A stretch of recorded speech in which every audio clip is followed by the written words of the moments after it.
Mpuliriza nkulamusiza kunyo era gyosinzira okuliriza mandu so 89 akatonnyisa CBS FM Radio Buganda Radio Ssaabasajja Kabaka ey'abavubuka ab'omulembe omutebi. Eddakiika ziri 12 zokka zimaze okwita ku ssaawa M ey'akawungezi ka leero programu kkiriza obagaana bw'omanya ensonga ez'enjawulo ezigenda maaso mu nsi n'otambula n'okumanya. Nze Kalule Lameka kulamusaako ku nnaku z'omwezi zino 27 omwezi guno gwe tulimu gwennyini ogw'omwenda tugukuba lukumutwe. Mbakulisayo yonna gye mubadde abadde n'ebizibu eby'enjawulo njagala kukulisayo mwenna bye tubadde nab'e Mutetemawo Mutetema Kikwanya nga tuwerekera Ssengaffe Nalukenge Joyce Kizza be tubadde nab'e Mutetemawo njagala kubakulisayo nnyo nti mukulikeeyo abatulinnyiddemu omusaayi n'abalala mwenna tubaga nti mukulikeeyo nnyo mukulikireeyo ddala ababadde Mutetema n'abalala bonna abafunye ebirungi tubebalizaako Katonda bali kubabeera. Bingi bikoze amawulire wano mu ggwanga n'ebweru waalyo naye kale tunabyogerako mpolampola mu programu eno nga bwe tubambaga bwe tutyo. Omugenyi wange nina babiri omu kajja mu kakyamukutte naye omulala waali wano Musumba Tomusange William Bifaaki Munamityana tulamuseeko. Abatuuliriza mbalamusiza nnyo mu linnya la Mukama waffe Yesu Kristo. Twebaza Mukama atukuumye n'atuwa obulamu okutuusa leero. Ate njagala okusaasira bonna abafiiriddwa naddala abewaffe Mutetema. Kitalo nnyo, kitalo ddala. Naye n'abo Katonda bakoledde ebirungi nabo tubeebalizaako. Okay. Ekyalo nkiyiseemu lukwakwayo nepitamu. Mityana waffe agamba ki? Mityana tabadde mubi. Mwe tuli emirimu gitambula. Ekitundu kyaffe kizibu kye tulina kya nkuba tukyagisabira badde kyali ntono. Okay. Abantu basimbye ebijanjaalo, basimbye kasooli, basimbye ebintu ebyenjawulo naye nga tubadde tetunafuna nkuba emala. Okay. Obusumba bumaze mu bbanga ki? Obusumba nabutandika mu mwaka gwa 2024 2014 myaka 2 emabega. Myaka 2 emabega nga ndi musumba naye nga sinnaba olwentandikira ddala obuweereza obwange. Okay. Naye nga sinnaba kutandika awo nasooka n'embeera nga mpeereza n'omusumba wange entebe eyo emyaka 10 then oluvannyuma ate ne ndyoka ntandika obuweereza obwange. Otandika ebibyo. Okay. Kuba bulijjo neebuuza nga nti musajja wa Katonda ono kuba nkulaba ekavule tovaayo newalala obeerayo kiki ekikuwanula ove mu busumba oyingire ebyobufuzi? Obusumba sibuvaamu era sigenda kubuvaamu. Ngenda kusigala mu busumba ebbanga lyonna ery'obulamu bwange nga mpeereza abantu. Naye ensonga eno ey'ebyobufuzi tutunudde tubuuliridde abantu okumala ebbanga ddene. Ne bajja mu kkanisa ne tubagamba obuli bw'enguzi bubi, obubbi bubi, obulyake bubi, obutemu bubi. Gamba ne tugezaako okubuulirira abantu.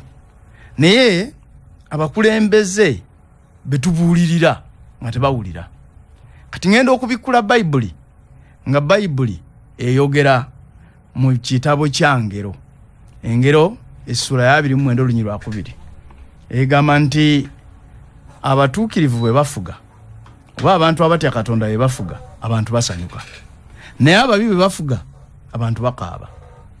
Kakati ningamba naye lwaki tetugenda ne twenyigira mu nsonga eno butereevu ne tuyigiriza abantu ekyokukola nga tubyekoledde kubanga okukkiriza okutaliiko bikolwa kubeera kufu.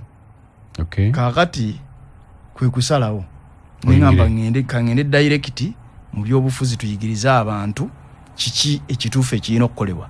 Balekeraawo okubba ssente za gavumenti, tulekeraawo okulaba obuli bw'enguzi naye nga naffe tubitaddemu engatto tukolera ddala. Era natandikira Mityana North eyo ewaffe nze ne ntandika okukolera abantu emirimu. Era emirimu egimu gye nsinza okukola nawulira omulanga gwa Ssaabasajja Kabaka bwe yatugamba titwenyigire mu nsonga ya bulungi bwansi. Era nze nembeera mu kitundu kyaffe ekyo ekya Mityana North nga nkola bulungi bwansi. Wenjogerera nakakola bulungi bwansi ku nguudo 12. Bulungi bwansi omukozi era bitambula naye abatapusiba ebyobufuzi baga nti ebyobufuzi bya Uganda kati gwafuka mulimu era mwenna ababiyingira munoonya nsimbi munoonya byokukola tebukyali buweereza ekyo kyogerako ki abamu bwe batwe bakituteera y'ensonga lwaki olaba eggwanga lyaffe lifaanana nga bwe lifaanana kubanga edda abantu bagendanga ebyobufuzi bubeera buweereza obukulembeze bwonna bubeera buweereza bayibuli egamba nti oyo ayagala okubeera omukulu mu banne abeere nga muweereza wa banne kitegeeza nti abantu singa bamala ne bakulonda nibaga nti kakati gwe tukulonze otukulembere kitegeeza tukulonze obeere muweereza waffe naye kakati kyakyuka abakulembeze tebakyali baweereza b'abantu beefaako bokka basuubuzi beerowoozaako bokka basuubuzi nga bw'ogambye kakati kyova olaba nga bakikyusa era olwaleero abantu baŋŋaane bagana bishopu omusumba wa Katonda ebyobufuzi bino tebigenda kuwonona kubanga ebyobufuzi ise date game kazanyo kachafu date game gogenda jibeeramu oti osigale nga oli clean kakati ekyo kyatwewuunyisa nti ensi abantu bamanyi nti erina kulemberwa babi nti abakulembeze balina kuba babbi balina kuba bakenuzi balina kuba bali banguzi balina kuba batemu kakati abantu bo ekyo kye baatuuma ebyobufuzi naye ebyobufuzi abakulembeze bandibadde nga kyakulabirako nga be balina okulabirwako ndyagamba abantu nti bannange tetulina kubba bannange tetulina kutemula bantu bannange tetulina kukola bikola bikyamu ng'omukulembeze kyakulabirako abantu bamulabirako ne bakola ebirungi bye balina okukola nga mu palamenti eno ani goyinza okugamba nti ono mukulembeze wa kyakulabirako palamenti eno ebadde nzibu kubanga tufunye obuzibu nti abantu betubadde tusinga okulowooza nti bagenda kutukolera ebirungi tuyina oludda luno olulina ekibira ky'emikono nti oludda olwo lwokasita baleeta ekiteeso kyonna ne bwe kiba tekizimba olaba bulabi nga bo bawanika mikono nga bakiyisaawo naye mubaddemu abantu abamu ab'enkizo nga omukulu ono Joel Ssenyonyi engeri gy'alambikamu ensonga n'engeri gy'ayogera ku buli bw'enguzi n'obukenuzi mbadde nkyamutaddemu obwesige ojjidde mu ludda luno oluvuganya gavumenti era lwogambye lutalina kibira kya mikono ate otugambye nti ensonga ezisalibwawo ab'ekibira ky'emikono bayisaawo buyisa eddoboozi lyo linaabeera lite ery'enkizo eddoboozi lyange lijja kuba lya nkizo nti ŋŋenda kusigala nga njogera ekituufu ŋŋenda kusigala nga njogera amazima nga bw'olaba nti ku mulundi guli we baali baleese togikwatako baayisaawo olw'empaka naye ensi yalaba ensi yakiraba nti waaliwo abaali ab'ensa abaayimirira ne baga nti bannange constitution yaffe temugikyusa temuggyako kkomo ku myaka ne bakubibwa ne bamenyebwa ne bakasukibwa ebweru wa palamenti kati ensi yakiraba kakati nange bw'anaabaawo ensonga yonna ekwata ku bannayuganda ng'erumirira bannayuganda n'eggwanga lyaffe ŋŋenda kuyimirira busimbalaala njogereko mu palamenti nga seeridde entama Uganda erina bulemu ki kubanga bannabyabufuzi bangi baga nti Uganda etambula etagala erina bulemu ki ekizibu kya Uganda bakulembeze kubanga ekintu kyonna bwe kibulwa obukulembeze obulungi kitagala era kiremererwa kati Uganda ekizibu kyayo be bakulembeze abatafa ku muntu wa wansi be bakulembeze abajjudde omulugube omululu okweyagaliza okwefaako effubitizi kyekizibu kye tulina nga Uganda singa abakulembeze baffe mu Uganda wano baali nga bali ku mulamwa nga moto yaffe bwegamba ey'eggwanga moto yaffe egamba nti ku lwa Katonda n'ensi yange nti buli kye tukikola ku lwa Katonda buli tukikola nga tutya Katonda singa abakulembeze baffe baali bagenze nga bagoberedde moto yafeeyo singa tulina eggwanga eritambula obulungi. Okay. Naye abakulembeze betulina abasinga bo batunulira beefaako bokka. Tebafa ku muntu wa wansi. Bwe bagamba bajja ne bagamba nti mutuwa obululu tugenda bakolera kino na kino na kino. Abantu olumalo balonda nga babeerabira. Kati ekyo ekizibu kya Uganda naye singa tunasolovinga ekizibu ky'obukulembeze eggwanga lino ogenda diraba nga litambula. Ogenda kutereera. Ogenda mu parliament gy'oyagala okulaga. Oyagala kugenda mu parliament. Esewo.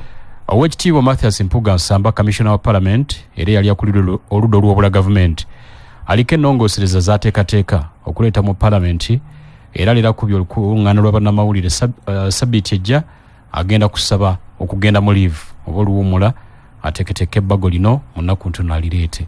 Ebimu ku byaleeta agamba nti parliament ya Uganda esusse obunene, ababaka bangi nnyo era nga yagamba nti mu nteekateeka ezireetebwa oba ennongoosereza zaleeta ayagala buli disitulikiti ya Uganda ekiikirirwenga omubaka omu. Ekyo kyogerako ki? Ensonga eyo nkulu nnyo nange nagirowoozaako dda. Parliament yaffe bw'ogitunuulira nnene nnyo era ssente nnyingi nnyo ze twonoonera mu parliament ezandibadde zidda wansi ne ziteeka eddagala mu malwaliro ne zitukolera ebintu ebyenjawulo enguudo ne ziba nnungi naye ssente tuzoonoonedde nnyo ku babaka ba parliament. Nange nzikiriziganya naye ti parliament nnene nnyo era nange ekirowoozo ekyo nakyogerako dda lwakubanga siri mu parliament kiteekayo naye nakirowoozaako dda nenkyogerako ti buli district bwebanga ddi chairman wa district omu asobola okugitambuza n'omubaka wa parliament ne tufuna babiri basobola okukiikirira district ne tumanya nti district tufuna omubaka wa parliament omu n'omubaka omukyalo omu ne tubeera ne bamemba ba parliament babiri buli district ne tusooka tusala omuwendo ogwo omunene ogw'ekyeyonoonere. Okay. Era n'ekirala kiyandibadde aleeta ba ministers nabo beetaaga okusalako omuwendo gw'abaminisita munene nnyo gwe tulina mu ggwanga lino. Ebintu bingi ebyetaaga okugenda nga tukendeeza tulabe nti essente zaffe entono ze tulina ng'eggwanga ya Uganda tuzikwata bulungi ne zisobola okugasa bannayuganda. So ensonga muwagira era agireete tulabe nga omuwendo gw'ababaka ba parliament gukendera. Waliwo eyambuuza ennaku ezo nambuuza naye bishop ogamba oyagala mu parliament ate ogamba oyagala basabe omuwendo gw'ababaka. Nze njagala kintu ekinayamba eggwanga lino kubanga ekintu kye tuzimba olwaleero twagala tuzimba ekintu ekigenda okugenda myaka 5. Okay.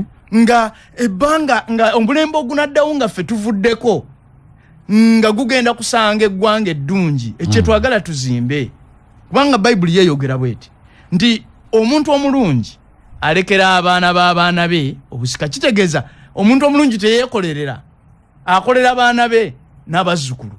Kati ng'abakulembeze abateekateeka eggwanga lino tulina odditeekateeka nga tuteekerateekera emirembe egiriddako nga bajjajjaffe bye baakola. Ampuliriza eddakiika ziri 25 njagala kuwummulamuko. Nze Kalule Lameka program kkiriza obagana kwoli CBS FM Emanduso ndi ne Tom Sange William Bifachi Musumba ayingira byabufuzi Mityana North yona katukomewo tugere bigambo. Ampuliriza oli Kumanduso eddakiika 30 tuli mu program kkiriza obagana. Njagala kujukiza nti MTN eyagala nnyo nga mutambulira wamu ng'abo mukwano ng'abo Luganda ate n'ebiringa ebyo. Naye MTN gwa nti munteekateeka ne bakuleetedde bundles nnyingi omuli ne bando kati eriko bakwedda dakiika 13 ne bukuwa ne data GB 15 nambirira awo n'ozigabana n'abantu 5 obulamu ne bunyuma bwe butyo.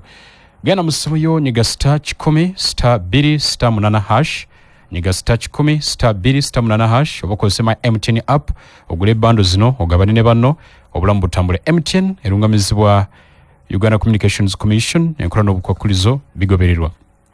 Ngwafuidde omulole gugana okufa wakola nsobi okukozesa bye wakozesa. Kyolina okukozesa kiri kimu ye Weedmaster. Weedmaster yatalaba ku muddo kalubeere lumbugu lusenke oba kalanda lugo omuddo gwo n'ofuuyira ne gukala ebimera ne bijja nga tewali muddo n'olwokulaba amakungula ag'omuyiika. genda mu dduuka ly'ebyobulimi erikuli okumpi bagambe njagala Weedmaster bamukuwe ogenda ofuuyire ebintu bitambule. Ebisingawo bakubire ku ssimu etali yakusasulira eri nooti 8 nooti 383 nooti 8 nooti 383. Weedmaster akulibwa babukola Chemical Industries Limited. Mwekwate olongose ennimiro yo nenkujukiza nti gwe omukyala mukwano banafu aba Finance Trust Bank bakuleetedde ssente ez'okukola Trust Grow Women in Loans.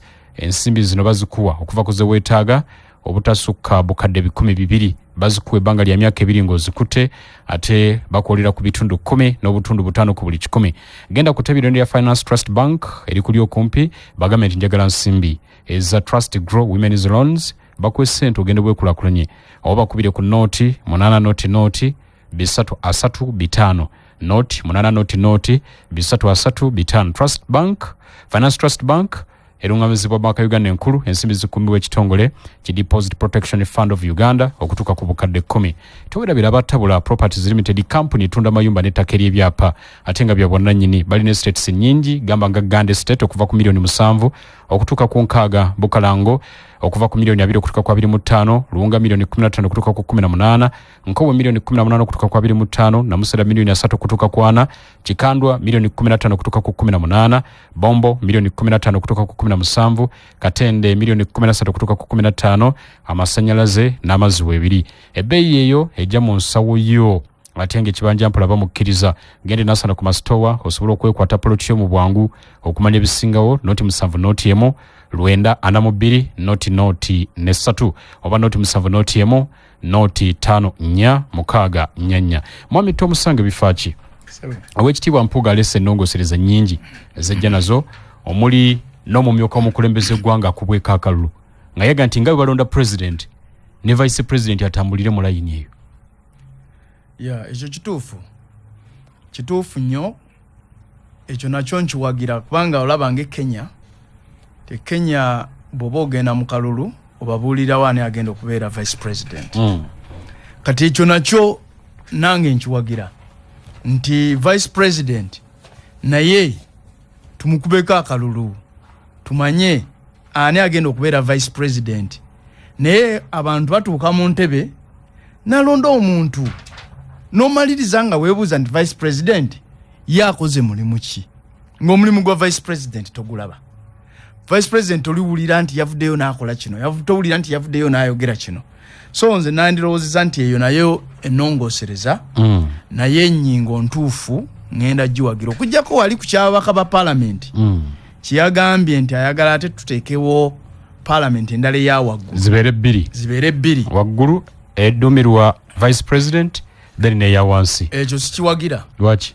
Ekyo sikiwagira. Njagala tubeere ne paalamenti emu nga bw'ogiraba bweri naye ng'ekendezeddwa omuwendo gw'abantu kubanga era kati tugamba kusala muwendo kakati era ekyo kyaleetera kigenda kwongerako ate muwendo bali boosaze kakati eri bwage nti buli district ekikirirwa omubaka omu eno paalamenti eya waggulu agenda kulungamya ennonda yaayo mu nnongosereza ze naye aga nti erina kubeeramu ababaka 39 bokka. Eya waggulu sigiwagira tusigaze paalamenti emu naye nga tukendezezza omuwendo ogw'ababaka baki ogw'ababaka ba paalamenti. N'ennongosereza endala nnyingi zaleeta tetuyinza kuzogera ntuzimalayo omuli n'amateeka g'ebyokulonda okukyusibwamu bannayuganda abali ebweru balonde nga basinzira ku bitebe wobabeera wateekebwa polling stations embassies mu nsi ezo ate ne mu makomera bateeke polling stations abasibe balonde. Ekyo kigwero ki? Ekyo ebyo nambiwagira kubanga abasibe nabo bannayuganda abasibe nabo balina right yaabwe ng'abantu balina eddembe lyabwe. So abasibe abo nabo baweebwe eddembe lyabwe ery'okwerondera abakulembeze kubanga omuntu waba musibe tekitegeeza nti agenda kubeera musibe obulamu bwe bwonna. Agenda mu kkomera n'avaayo aye n'akomawo n'abeera naffe ng'omuntu wa bulijjo. N'olw'ensonga eyo ensonga y'abasibe okulonda abakulembeze ng'ekiseera ky'okulonda kituuse ekyo nkiwagira abasibe balonde.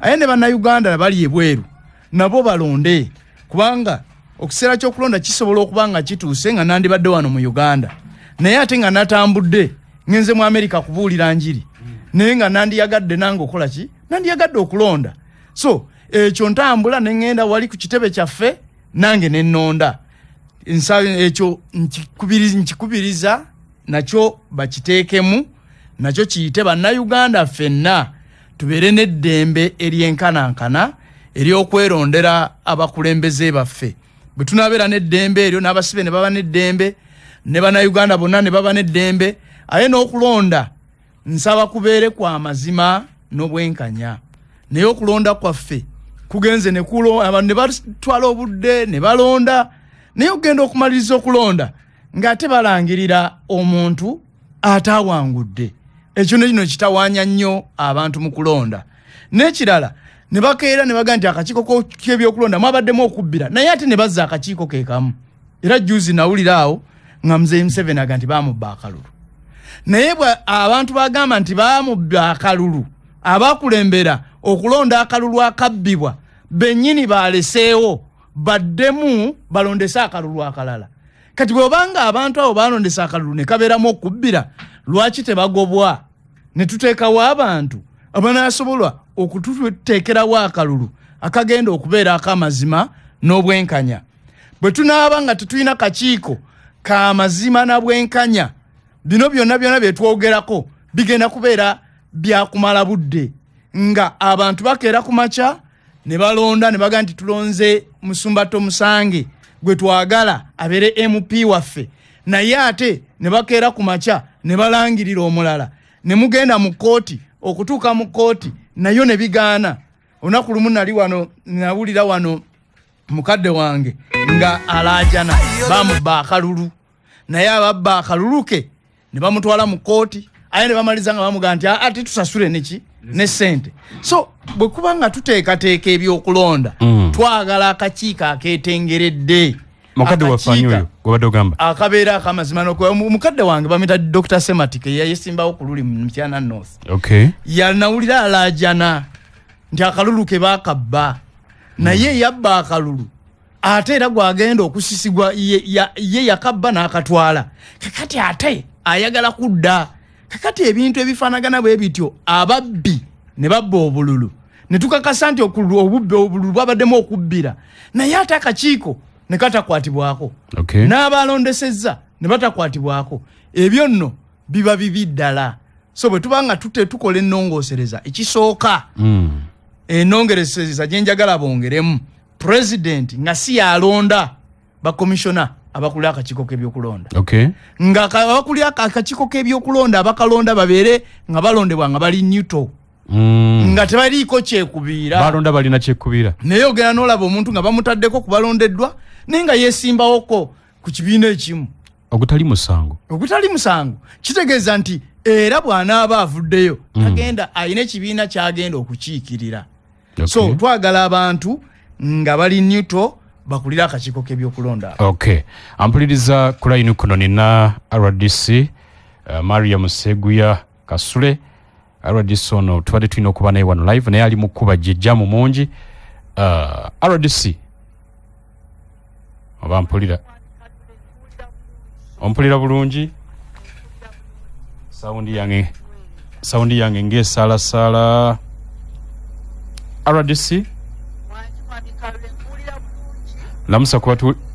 lamusa kwatuuliriza abannayuganda bannakayunga mwena mwena abali ku mpewo za radio CBS mwebale kutuuliriza muliyo mutya emirimu gye mukola nga naffe ne kayunga gye tuli mu projects ez'enjawulo tubadde tulambula bannaffe abaaganyulwa mu puroguramu ya parish development model naye nga kimpadde amaanyi nti abantu ku gulawundi bwe bali bulungi era balimira ddala bulungi era ssente bazikozesezza bulungi n'olwekyo bannayuganda nyongera okubakubira omulanga nti tukozese ssente za parish development model mu kwekulaakulanya tulime naye nga tulima engeri y'okwejja mu bwavu ng'ebirime bye tulima tubitunda tulabe nga twongera kunyirizayo maka Ambuliriza oli kumando so simu yange neewuma muko naye banyine bagenda kwongera okukitereezaamu. RDC Oweekitiibwa Mathias Nsamba aleese ennongosereza mu mateeka g'ebyokulonda mweyagala bikyuke, Paalamenti ekendeezebwe, ennonda ya Vice President ekyuke, alonderwe mu bantu bonna, ayagala abasibe batandika okulonda ne bannayuganda abali ebweru, ayagala watendo bwo Paalamenti ey'okubiri n'endala nnyingi okuzza ekkomo ku bisanja, biddeyo ebisanja bibeere bibiri na byonna ebize bikwatibwamu bidde. Ennongosereza ezo zoogerako ki?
kijja kutwala eggwanga lyaffe mu maaso.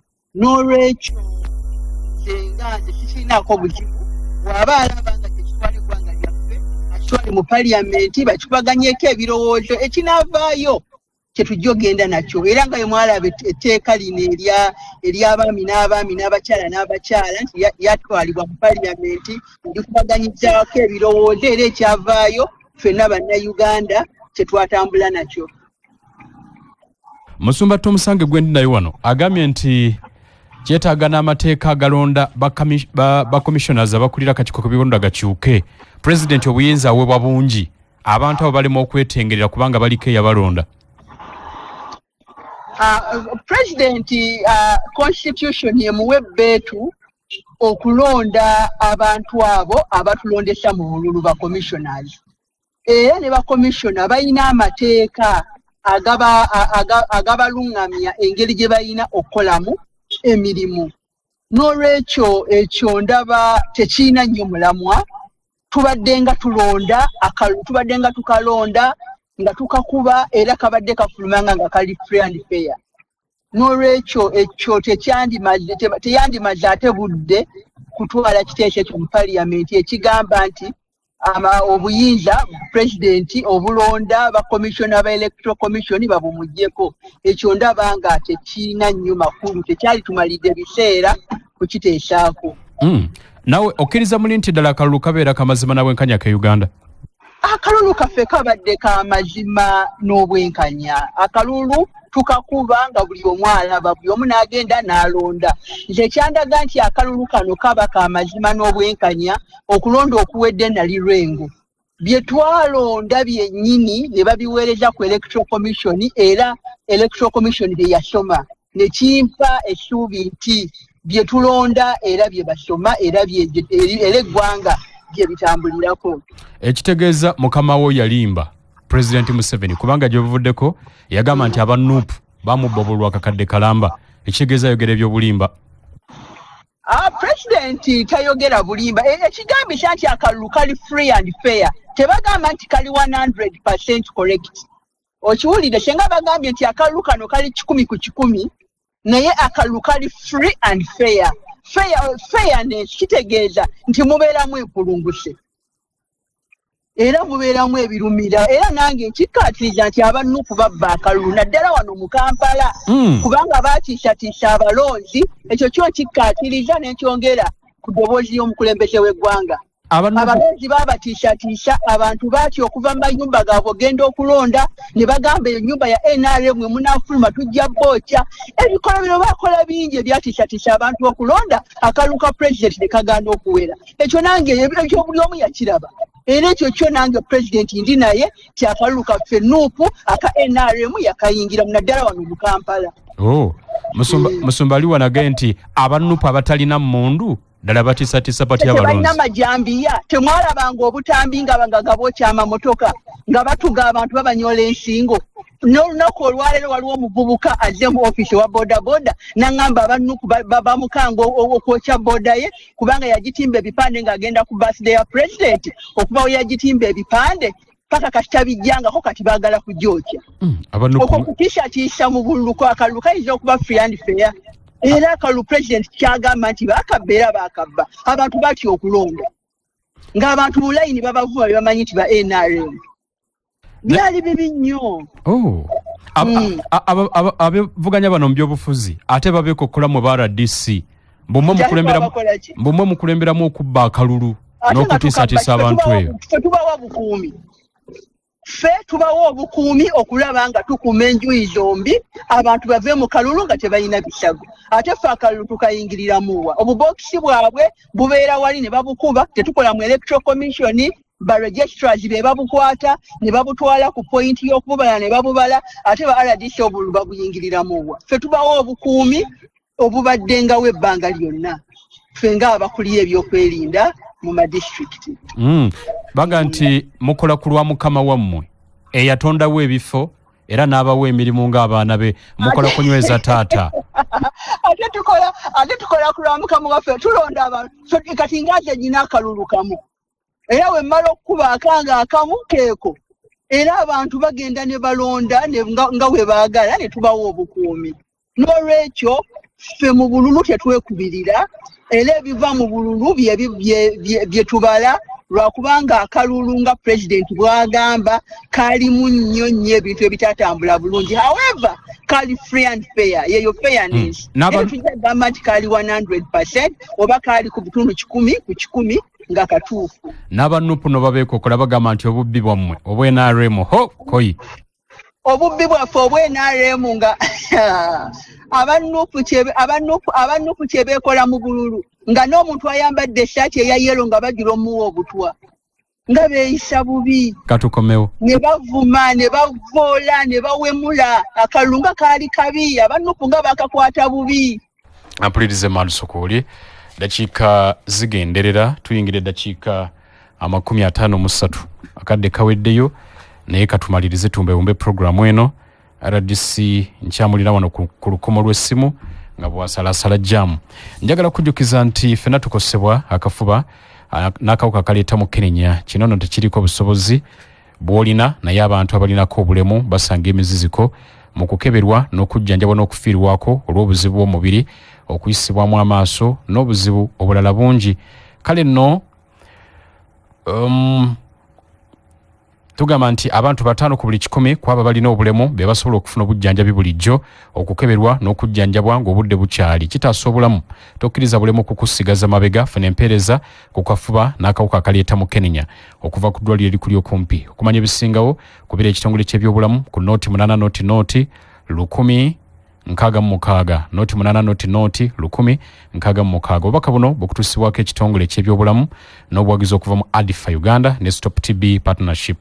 Forest Resort Reza kyekifo ogenda n'owummula. Forest Resort Reza ogenda n'owummula. Olwokutaano nga luno waliwo bandi ekuba n'omuyimbi ow'enjawulo essaawa yonna linnya stage. So nga ate ekifo kiteeketeeke bulungi wagazi ne bw'oba olina mukolo gwa ngeri ky'osobola okugukolerawo. Balina halls oba olina mukolo gwa Mondoba conference naki byonna bitambula. Forest Resort Reza bafumba bulungi emmere ya wano n'ebweru. Balina ebisulo ebirungi, swimming pool weeri, children's park naye weeri n'otwala omwana. Bafumba ekyennyanja, bafumba embuzi, buli kimu kiriya. Forest Resort Reza nolwekyo kyekifo ky'ogwanidde okugenda owummulemuuko. Genda ku mutimbagano www.forestscaperesort.com www.forestscaperesort.com olabe ekifo nga bwe kirabika oyinza n'okubuukinga ng'oyita okwo. Forest Resort Reza basangibwa ku luguudo lw'Entebbe wali erweza nga tunaba kutuuka Kajjansi sayidi awo nga ku mafuta ga gaazi. Bakubire ku simu eri noti 7 noti 8 521 995 oba noti 778 333 496. Ryan Air Cargo abo bakugu batika emigugu okuva China, Turkey, Dubai ate ne bajikuleetera wano ne Sekinomu batika group egi ne Sekinomu nga bakozesa nnyonyi okutuuka Uganda. Bakuguliza ebintu okuva mu katale, bakunoonyeza akatale k'ebintu byagala okugula, bakutambuza okuva ku kisaawe okutuuka ku woteeri, n'okuva ku woteeri okutuuka ku kisaawe, okukosa okukutambuza mu butale obw'enjawulo. Bakufunira invitation letter nga tusobola ne basobola n'okugulira tiketi. Balina abakuvuunulira oluchina ng'ogenze mu katale, baweereza ssente eriyo gw'eragala okugulako ebintu, ekyo nate ne bakikola ku bwereere. Kati n'ogwo omusuubuzi balina onyumirwa empeereza yaabwe tasangika. Basangibwa ku BBC Building, room N212, opposite Bank of Africa, Nabugabo Street. Essimu erina noti 74 152 oba noti 76 885 n'enkujukiza bannayuganda bannange sabbuuni yekka gw'olina okulowoozaako, sabbuuni eyegulidde erinnya ennaku zino ayoza ye Jama White Washing Bar Soap. Jama White Washing Bar Soap ye sabbuuni atukuza engoye, muweevu mu ngalo, alina akawuwa akalungi ate taggwerera mangu. Jama White Washing Bar Soap ye sabbuuni asinga obulungi mu Uganda ensangi zino, ate agula ssente za nseko buseko bw'ogerageranye n'ebbeeyi endala. Sabbuuni gw'olina okunaaba n'otaddamu kulowooza ku sabbuuni mulala ye Lanzo Bathing Soap. Ali mu bikanga Lanzo Blueberry, Lanzo Vanilla Raspberry, Lanzo Ice Cream Menthol ne Lanzo Antibacterial. Sabuni wa Jama Washing Bar Soap ne Lanzo Bathing Soap asangibwa maduuka ne supermarkets wonna okwetooloola eggwanga. Mugezeeko togenda kwejjusa obulamu bwa kutambula. Musumba Tomusanga banuupu nti mwakuguka mu kubba akalulu muli ba star RDC oba kaabulina. RDC mwewuunyiza nnyo okutugamba nti abanuupu muli ba star be basita bakubba akalulu, be babba akalulu, be babonyabonya abantu nga bakuba abantu emiggo, mwatiisatiisa, be batiisatiisa abantu, naye bonna ensi ekimanyi. Baani ababbi b'akalulu ensi ebamanyi. Baani abakuba abantu emiggo, baani abatta abantu ensi ebamanyi. Mu nteekateeka eyo w'ofiisi ya President ekyambogo mukyala Hadija Namyalo balese n'enteekateeka y'okukuuma akalulu 226 era bayungudde abantu abali mu mitwalo 14.5 buli kyalo nga baagalako abantu 2 bakuuma akalulu bagende waggulu nga bagenda bafuna bwe batyo era baziyiza mmwe muleme kubba akalulu kaabwe. Naffe tugenda kuyungula abaffe abagenda okukuuma akalulu kaffe ku mulundi guno, kubanga akalulu kaffe naffe kabbibwa era tuli mu maziga ti akalulu kaffe abantu abandi badde mu bifo si be baliyo. Nga tudduka akadde katutwala njagala otuveewo mu nnongoosere zireetebwa mwe mulina ezo eziteekebwateekebwa munnakibiina kya DP President General Norbert Mao, ezimu zigambibwa nti mwe muli n'okukyusa ennonda y'omukulembeze eggwanga nga kirowoozo nti eve mu kulondebwa kw'abangi ebeere palamenti nga yeesalawo nti ono yababeera president. Okyogerako kyekyo. Ennongosereza za mukulu Mao yatandise bulungi bwe yatugambye nti ayagala tuzzeewo ebisanja ku mukulembeze w'eggwanga. Nze nno ebisanja era mbyagala ku bonna. Bwe yaleese n'agamba nti ebisanja ate n'aleeta ekyakugamba nti abantu tubaggyeko obuyinza obulonda pulezidenti waabwe. Naye nga constitution ennyingo esooka egamba obuyinza bwonna buli mu bantu. So ekyo sikiwagira ekyokuba nga tuggyako abantu obuyinza bwabwe bw'okwerondera pulezidenti. Aye n'aleeta ekisosola nti ababaka abakyala bo baweebwenga ebisanja 2 byokka. Ababaka abakyala aba disitulikiti baweebwa ebisanja 2 byokka, naye bammemba ba paalamenti abalala basigale nga kiri open.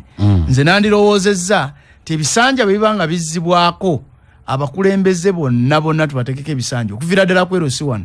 Tubateekeko ebisanja 2 tuleme biteeka ku pulezidenti yekka. N'ababaka ba paalamenti nabo babeereko ebisanja 2. Nga ebisanja 2 bwe biggwako ng'atema nga tadda. RDC gy'oli munnaye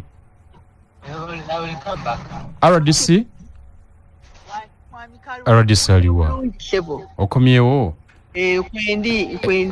gwe ekiteeso kya mwami Mao nti paalamenti ebeerenga yeweebwa obuyinza mu ababaka mu abantu ba bulijjo ffe tukome ku kulonda bulonzi babaka ba paalamenti bo bagenda eri basalewo ani n'aba president. Okyogerako ki? Ekiteeso ekyo tulina article number 1 ya constitution egamba nti obuyinza bwonna buli mu maanyi g'abantu.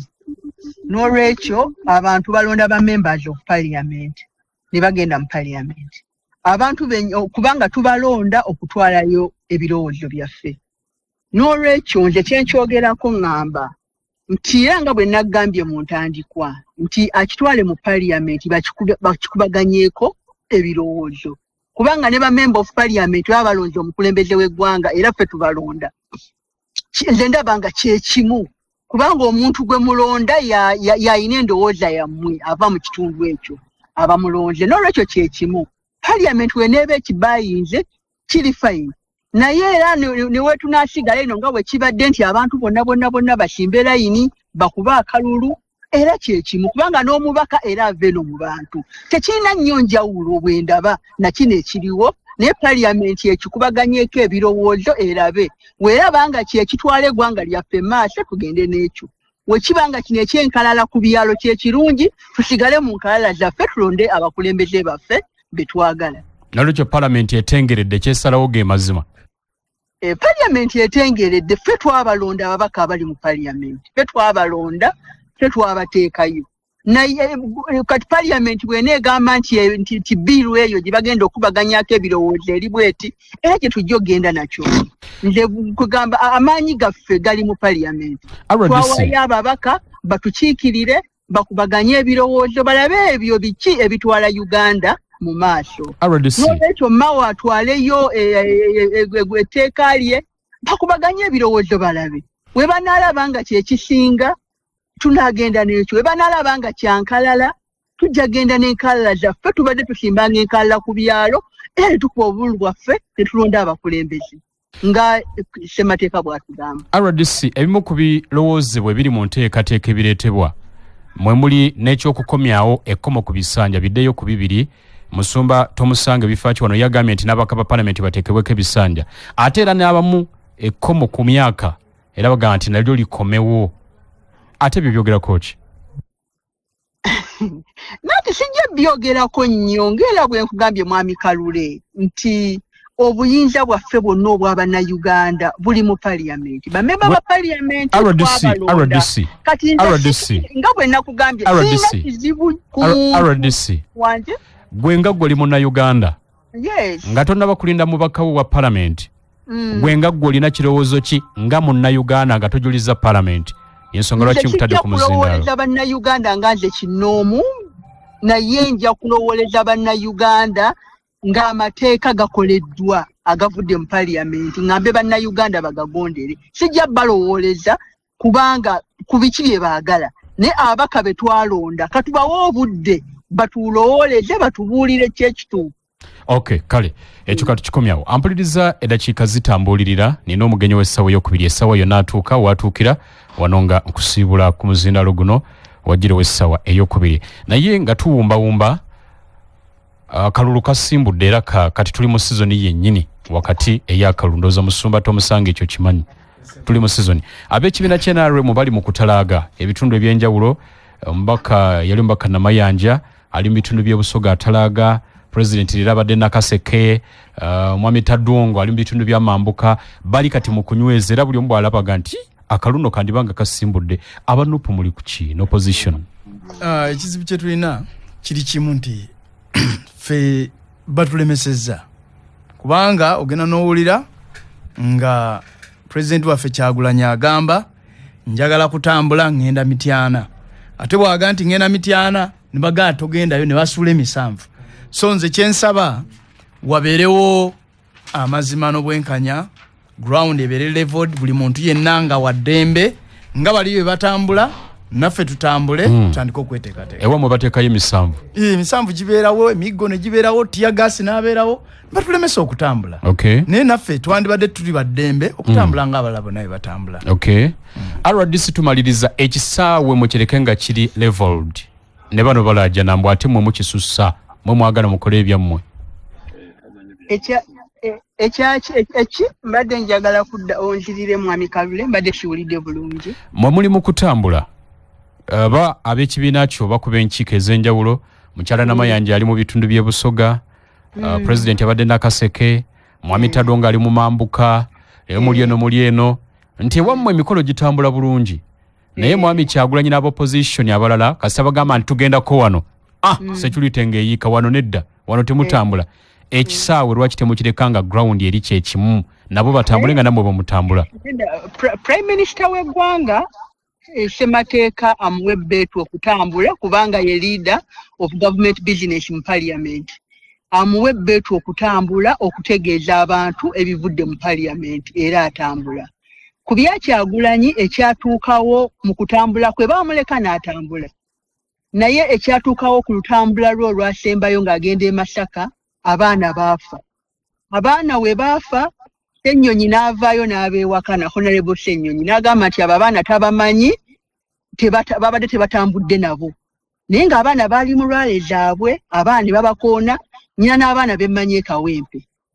Basitifula baabakula ne bamamenya amagulu baali mu lwale zaabwe. Okiwulira ne babeegaana. Bavuga bubi, bakozesa bubi ekkubo, bakola effujjo. Kaakati ffe mwagala tutunule nga bannayuganda bafa. RDC.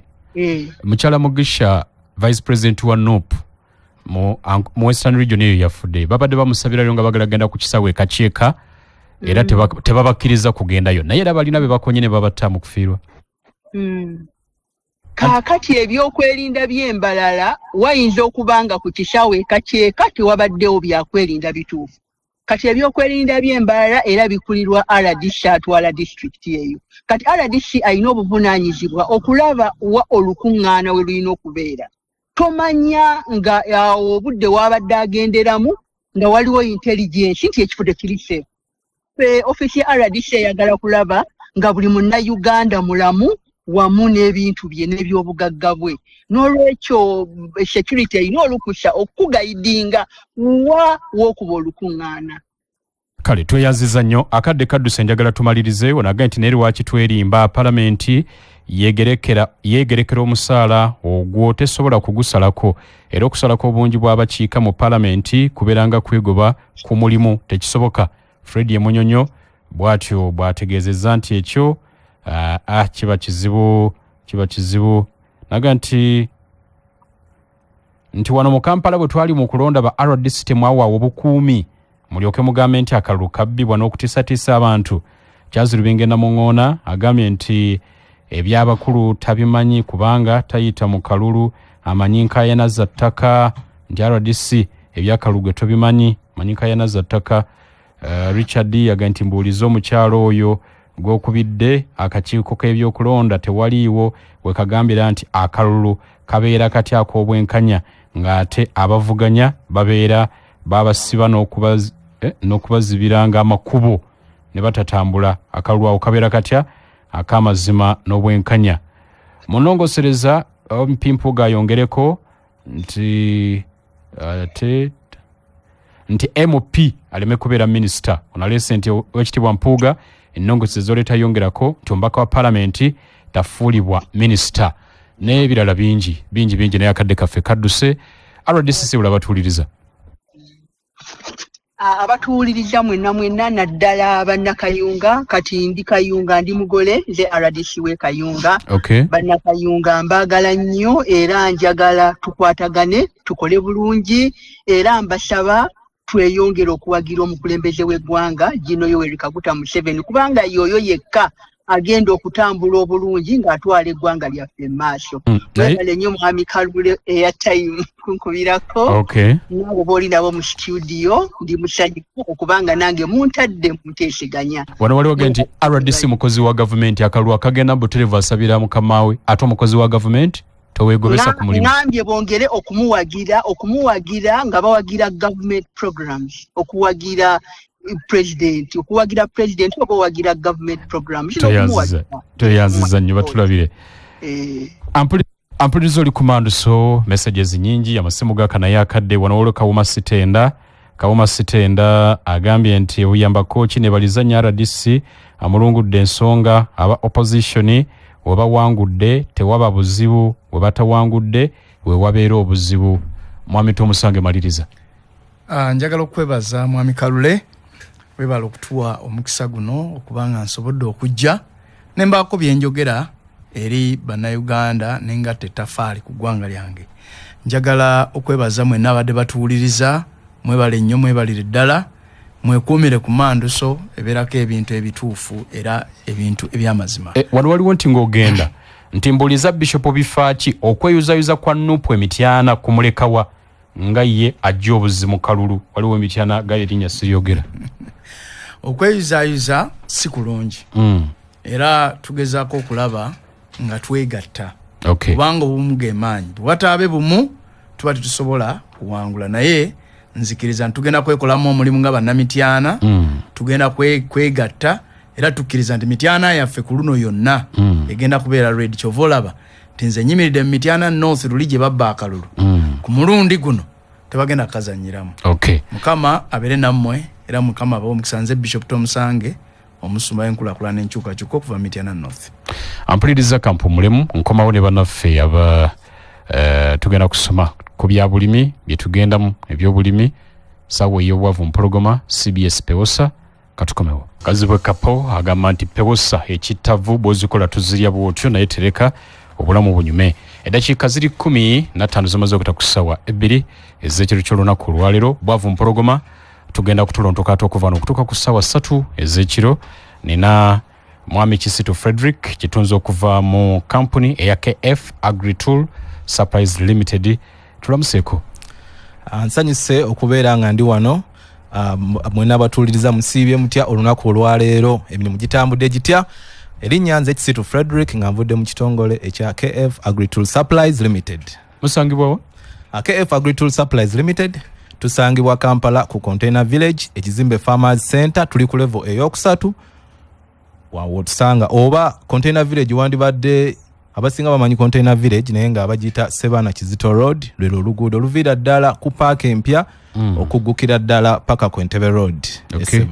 Namutibi Benita. Namutibi Benita. Benita tulamuseeko n'ekitunzi kuva mu KF. Mbalamusizaako mwenna abawuliriza ba CBS FM Emanduso. Sanyuse nnyo kuba wano olwaleero nga amanya nze Namutibi Rebecca Benita nga nviiridde mu kitongole ekya KF Agritools. Okay.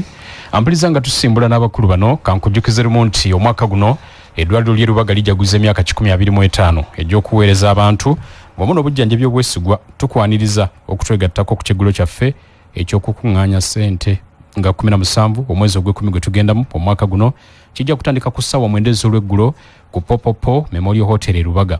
Omutwe gw'ekyeggulo guli nti omukululo gw'okufaayo okujjanjaba n'okutendekebwa Lubaga nga tuli wamu tuluubirira okukuŋŋaanya obuwumbi 2 okwongera ku mutindo gw'ekyuma kya CT scan ey'eddwaliro okwongera okukakasa nti tubatuusaako obujjanjabi obw'omutindo ddala ate kutuuka ku mirembe gijja mu maaso. Weefunira ekifo leero emmeeza y'abanene ya miliyoni 3 ate omuntu omu wa mitwalo 30 ayagala okubuukinga kuba ku noti 781 359 106 oba noti 7 noti 5 575 130. Beera omu ku mukulu gwaffe ogw'okufaayo. Twegatteko ku kyeggulo ky'okusonda ssente otuyamba okukola enkyukakyuka mu Lubaga Hospital n'enkujjukiza nti nga tujaguza emyaka 50 I&M Bank twanjudde enkola za tekinologiya ez'enjawulo okusobozesa bakasitoma baffe okwanguyirwa empeereza yaffe. Bakasitoma baffe bonna abakozesa Mastercard bafuna ennyongeza zino wammanga nshuwa ey'obwereere nga bagenda ebweru w'eggwanga naddala nga batambulira ku visa eya Shenzhen. Okusalirwako ku tiketi z'ennyonyi n'okukozesa ebisenge bituulwamu ku bisaawe by'ennyonyi eby'enjawulo. Okusalirwako ku woteeri nga Serena Group. Okusalirwako ebitundu 25 ku buli 100 buli lwogula ebintu ku Jumia. Sikaala zisaliddwako ebitundu 75 ku buli 100 ku matendekero gonna aga Unicaf. Bakasitoma baffe tubaaniriza okukozesa ekyuma kyaffe kya Digital Pod. Kino ne kisangibwa ku Kingdom mu Kampala. Kino kikusobozesa okutereka ssente okutuuka ku kawumbi kalamba essaawa yonna buli lunaku ng'okozesa ATM kaadi yo bw'oti. Ne bw'ogenda kusaba mukago gw'ekiro nga gw'oyiwayo nnusu obulamu nga butambula.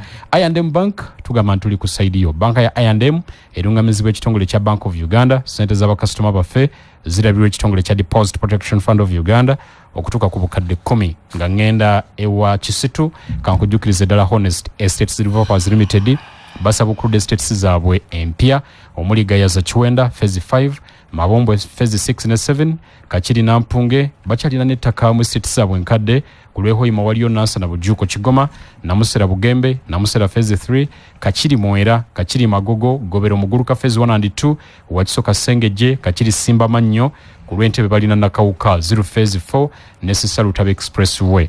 Balina Estates ye Namugongo, omuli Namugongo Sonde ne Namugongo Misindye. Honest Estates Developers Limited bazimba n'okutunda ennyumba eziwedde. Estates zaabwe zonna zirimu amazzi n'amasannyalaze. Enguudo nnungi ate ng'ebyapa bya mayiro.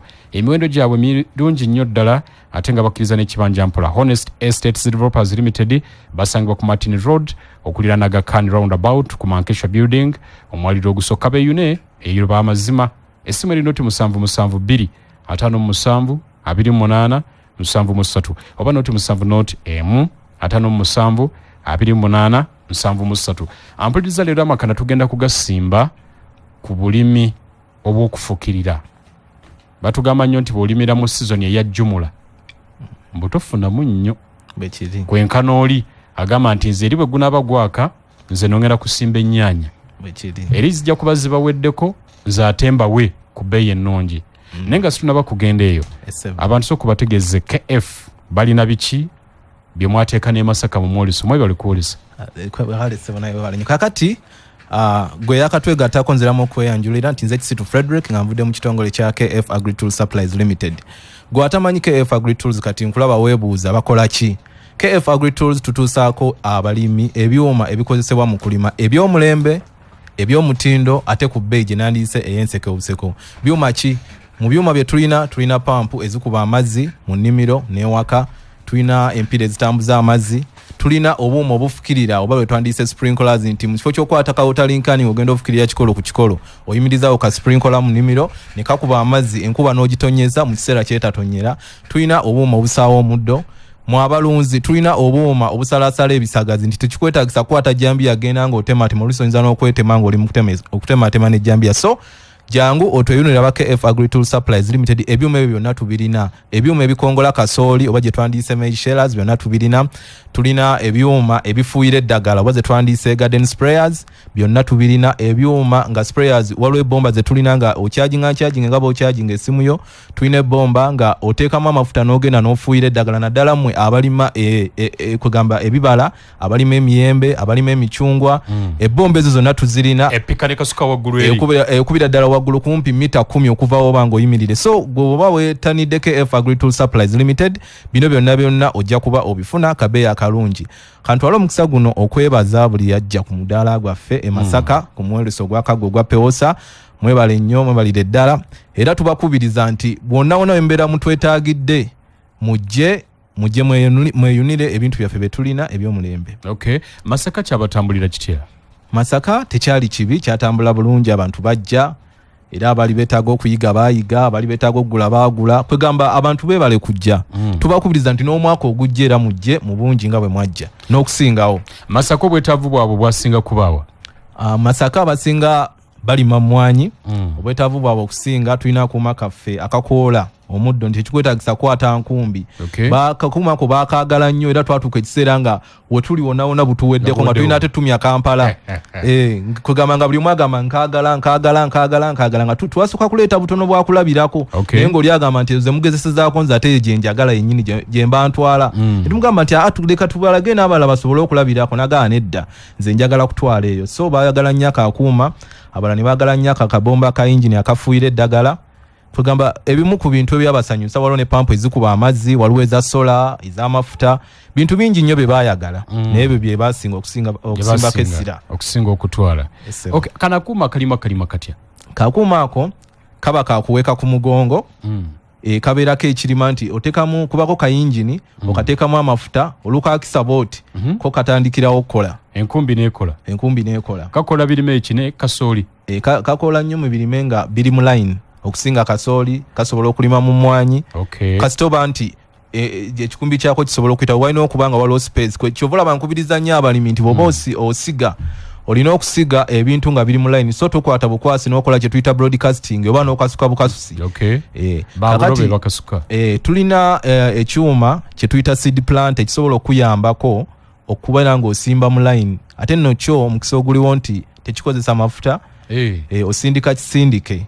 Kakati ekyuma ekyo osobola n'okuyigiriza omwana wo ne waba nga ali mu nassale n'omugamba nti sindika ng'ozza side y'eno Okay. Nasobola okwakozesa kabeere mukyala nga tosobodde kubeera osolo mugama kana akuuma iwamuwa n'ensigo genda ng'osindika ko kazibala tukuyigiriza engeri gy'okasetinga munoga nti njagala simba 3 njagala simba 4 njagala simba 1 oba 2 kati ayiwa mbuyiyi yasindika busindisi okusetinga kuba kwa mulundi gumu konga kabala okay ako kameka akuuma ako tukatunda emitwalo 6 naye batasobodde zisasula mulundi gumu egyo emitwalo 6 osobola osasula mu nkola ey'ekibanja mpola nosasula mpola mpola n'otwalira akamashini kono okola emirimu kana akatali ka muliro nti atekeke nkaaga ka mitwalo 6 kati atolo kali akakola ne kaba kameka kakola kabaka miliyoni 1 yokka eya Uganda miliyoni 1 kafira munna kumeka ekyo ekyokufa kasobola n'okufa ko lwennyini lw'okaguze singa oba totutte budde kuyiga bye tuba tukuyigiriza kuba ffe mashini zaffe kitwawula ku balala nti bw'ogula mashini ku KF Agri Tools kye tusooka okusinga okusaako essira kwe kuyigiriza omuntu agenda ogikozesa ogikozesezza otya ogikutta otya okulaba nti ewangala okumala ebbanga eddene naye with time oba ebbanga bwe liyita era wabawo ebintu ebimu by'oba olina okukyusa spare naye tutera okuwagala nti wakati w'emyezi 6 ku mwaka mulamba tuba tukwakasa nti mu bbanga eryo olabye nti mashini eno teina buzibu bonna era singa ofuna obuzibu bonna mu eryo ebbanga okomawo gye tuli n'otutegeeza ne tusala amagezi kuki ekiba kibaddeyo ku mashini mbadde manyi nti mu bbanga eryo myezi 6 akasente ko kaba kaweddeyo ne bwe kafa nedda sibe kiri omulimi kuba kakati bw'aba alimye tugeze sizoni emu ate oba ataddemu emitwalo gy'enkaaga ate n'omugamba nti aweddeyo kiba kya buli azaamaanya nnyo so ebiseera ebisinga ne bw'oba omaze ne mashini yaffe emyaka 5 kuba tuzirina n'abali myaka 10 n'okusoba naye nga oli era bw'afunamu obuzibu ne waba amaze naye emyaka 5 tetugaana mudduukirira oba kumuyambako kugamba nti garanti yaggwako si bwe tukola era atukubira essimu ne tumudduukirira ne tumutuusaako kyonna kyaba yeetaaze ampulirize katuumulemu katono Namutebi ono ali wano awummudde nnyo kanzije naye ampulirize Mandusokoli dakiika 28 zimaze okuta ku ssaawa 2 ez'ekiro kya leero ndi n'aba KF Agri Tool Supplies Limited batuusa machines ezikuyamba mu bulimi tuve mu bulimi buno obutonotono tugende nga twambuka mpola ate nga tugenze mu tractor ntonoonyeza tractor ya bukadde buwumbi gwatannaba kuziweza niye nofunayo akako kamukono nenga ka tractor akakuyamba Namutebi wanjise machines zino muzijjawa machines zino tuzijja China okusinga China yesebo buyogere ekigambo China abamu batyamu abantu batira bwerere China si buli nti China buli kivaayo kibeera nti kiri fake nedda kisinziira gwe sente yo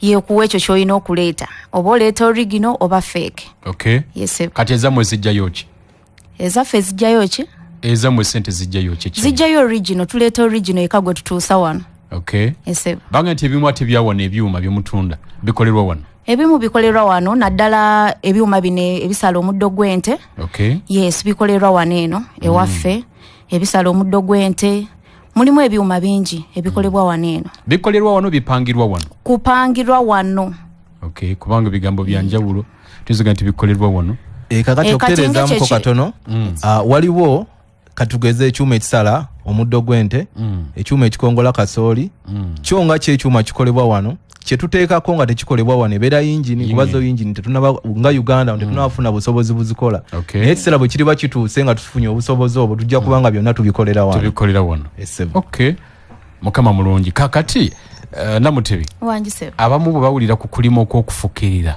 nti nyingira obulimi nga nfukirira bangi bakitya kwata ne kutta munagambe bye bya bbeeyi byabagagga naye ate kyekikyasinza okubeera ekyangu ennyo kitya nti osevinga n'okubeera ng'okendeeza ku bakozi kubanga oba okozesa mashini zaffe nga water pump oba sprinkler kiyambako okukendeeza ku bakozi ojja simba sprinkler emu mu nnimiro otekeko ne water pump yo ekkubira amazzi n'okuba nga esevinga obudde kati omuntu okuba nti oyandikutte biri ebiseera nga bakwata zi watering can nga batambula bagenda bafukirira tukozesa sprinkler zaffe gwogisetinga mu nnimiro yo bulungi nnyo yo neesaasaanya amazzi n'ogipimira nti kati wano amazzi ganyikidde n'ogikyusa n'ogizza ewalala sprinkler kekana kaba ne bunnozo nga kakyuka kakyuka esebo naye nga water pump zaffe ezo zezisobola okuddukanya sprinkler ezo okubeera nga zikola mu nnimiro omwo okutambuza amazzi n'ogasaasaanya sprinkler esobola kukuba mu buwanvu bwenkana ki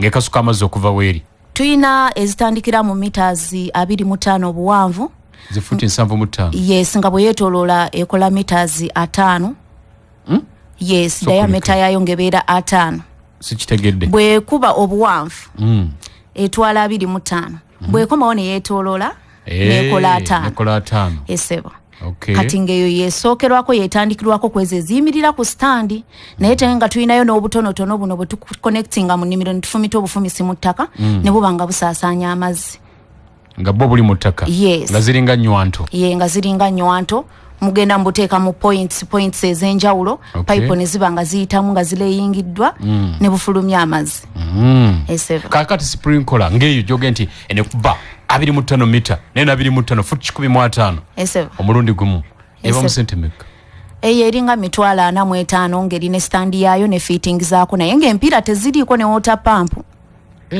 nga sprinkler yokka ne standi egiyambako okuyimirira okay esebo kakati okusiga ekifaananyi okozesa sprinkler ekisooka omulimu kyaba alina okumanya olina okuba ne pampu ekuba amazzi water pump ekirala okufuna water pump olina okufuna amazzi woogajja kati okozesa sprinkler ebiseera ebisinga omuntu agenda okozesa system ya sprinkler olina okuba nga amazzi oba ogajja mu nyanja oba ogajja mu kidiba oba mu mugga galina okuba nga amazzi ogalabako awo nga gatambula gwatagayina eyo nayo tukikola ne tukusimira ekidiba ne tukuteramu ekiveera nti enkuba bw'etonnya amazzi oba ogakuŋŋaanyaawo kakati awo noba nga osobola okozesa system yaffe eyo okay esebo galina okubaawo awo esebo kuliko abamu nga yaga nti ndi national water nsobola okuteekamu national water ekisooka national water abeeramu chemicals okay oba ezisobola okukosa ebirime ekyokubiri tojja kumalako na biiru okugeza pampu esobola okuba liters 3 buli ssaawa kakati bweba kuba liters 3 buli ssaawa tugeze nga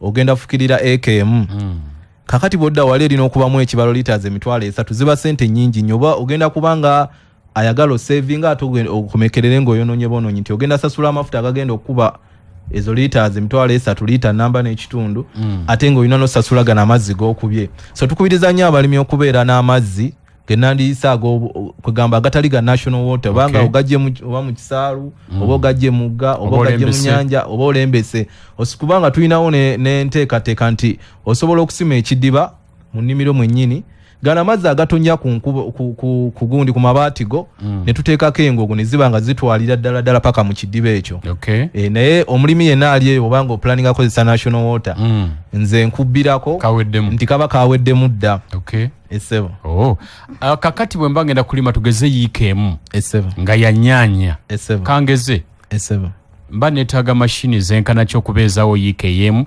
okugifukiriranga nina amazzi gange wegava esebo olina amazzi wegava ekisooka oba weetaaga pampu ekuba amazzi pampu yameka pampu kati kankibale seeti yonna yonna awamu seeti yonna awamu bwe tuba tukozesa system ya sprinkler obala miliyoni 1.6 ku yiikeemu ku EKM miliyoni 1.6 esebo nga byonna ku ebiri ng'ate awo amazzi tukibaze nti gali kumpi awo ku nnimiro naye bwe gaba nga geeyongerako ko emabbali g'ennimiro tuba oba ojja kweyongeramu meters ezo oba obuwanvu bw'olupiira olwo okay wakati w'amazzi we gali n'ennimiro weeri awo oba ojja kwetaagawo olupiira okay so bwe kityo bwe kiri weetaaga pampu weetaaga akafukirira n'empiira ezitambuza amazzi pampu ne sprinkler oba akafukirira n'empiira ezitambuza amazzi kamu nkaaga esebo pampu emu sprinkler emu Esebo. esobola okufuuyira yiika yonna egifuuyira naye si mulundi gumu esooka neefukirirako ekitundu ekitundu ekyo kisobola otwala eddakiika nga 3 okunnyikiza obulungi